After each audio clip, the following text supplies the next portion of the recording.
Alors bonjour les amis, dans une nouvelle vidéo dans notre chaîne YouTube. Si vous aimez la vidéo, n'oubliez pas à nous abonner pour que vous bénéficiez de plus de vidéos éducatives. La vidéo d'aujourd'hui à propos d'un thème très important qui est le cancer de la vessie. D'abord, il existe deux types de cancer de la vessie, les types érothéliaux et non érothéliaux. L'érothélium est un type spécial d'épithélium cellulaire de transition qui forme une barrière protectrice extensible dans la vessie. La majorité des tumeurs primaires de la vessie sont des carcinomes à cellules érothéliales, également appelés carcinomes à cellules transitionnelles, qui proviennent évidemment de l'érothélium.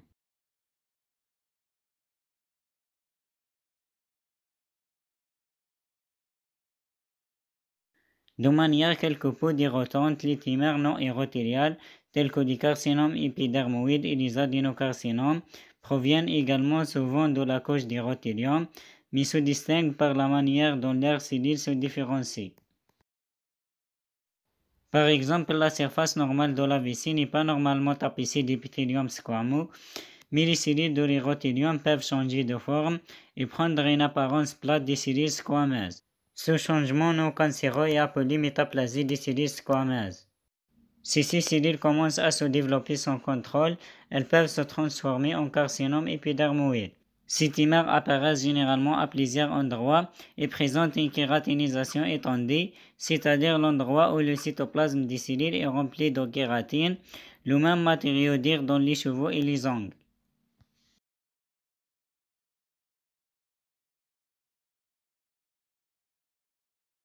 Les carcinomes épidermoïdes surviennent généralement en réponse à une irritation chronique, comme des infections récurrentes des voies urinaires et des calculs rénaux de longue date. Une autre cause courante dans certaines parties du monde est une infection par schistosoma hématobium, un type de ver plat.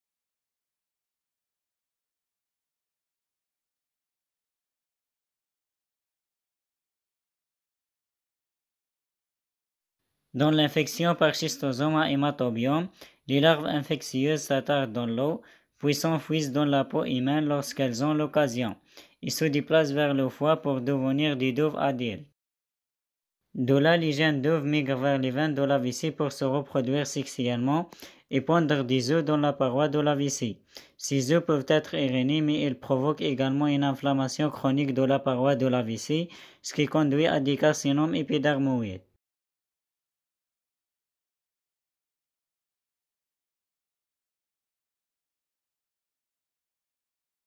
Les adénocarcinomes primaires de la vessie sont plus rares, mais contrairement aux carcinomes épidermoïdes, ils métastasent fréquemment. Ceux-ci sont généralement solitaires et dérivent des tissus glandulaires, et ils peuvent donc souvent produire beaucoup d'homicides. Les adénocarcinomes sont la principale forme de tumeur de la vessie chez les patients atteints d'extrophie de la vessie. L'extrophie de la vessie, c'est quand la vessie sort à travers une anomalie congénitale dans la paroi abdominale et se trouve partiellement ou complètement à l'extérieur du corps. Les adénocarcinomes peuvent également se développer en réponse aux infections à schistosoma hématobium. Il convient de noter que les adénocarcinomes de l'oracle sont assez similaires aux adénocarcinomes de la vessie. L'oracle est le tissu fibreux situé au niveau du dôme de la vessie qui sert de vestige de la lentoïde, le canal qui permet à l'urine de s'écouler de la vessie fœtale dans le sac amniotique. Ces cancers de la vessie non érothéliaux se présentent généralement avec une irritation de la vessie et des globules rouges dans l'urine, une affection appelée hématurie. Étant donné que les adénocarcinomes sécrètent souvent de la mucine, ces cancers peuvent également provoquer une quantité excessive de muquise dans l'urine, appelée mucisurie. Bien que relativement rare, la mucisurie ainsi qu'une masse abdominale sont le plus souvent associées aux adénocarcinomes de l'oracle. Pour diagnostiquer un cancer de la vessie, il est souvent utile d'utiliser un cystoscope, qui est un type fin équipé d'une lumière et d'une caméra insérée dans l'urètre et dans la vessie, une procédure appelée cystoscopie. Le diagnostic définitif des carcinomes épidermoïdes et des adénocarcinomes repose principalement sur la morphologie cellulaire d'une tumeur résiquée. Les petites tumeurs peuvent être réséquées avec un cystoscope dans le cadre d'une procédure appelée résection transurétrale. Mais les tumeurs qui sont plus grosses et invasives pourraient nécessiter une cystectomie radicale qui est l'ablation complète de la vessie avec curage des ganglions lymphatiques environnants. Avec les adénocarcinomes de l'oracle, le dôme de la vessie, le ligament de l'oracle et l'ombilic sont tous généralement retirés.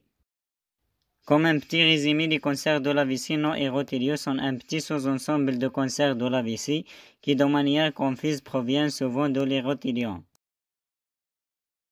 Les carcinomes épidermoïdes sont entièrement constitués de cellules squameuses, alors que les adénocarcinomes sont entièrement composés de cellules glandulaires. Ces cancers surviennent souvent en raison d'une irritation chronique de la vessie, en particulier à la suite d'une infection à Schistosoma hématobium. Et c'est tout pour la vidéo d'aujourd'hui. Au revoir dans les nouvelles vidéos.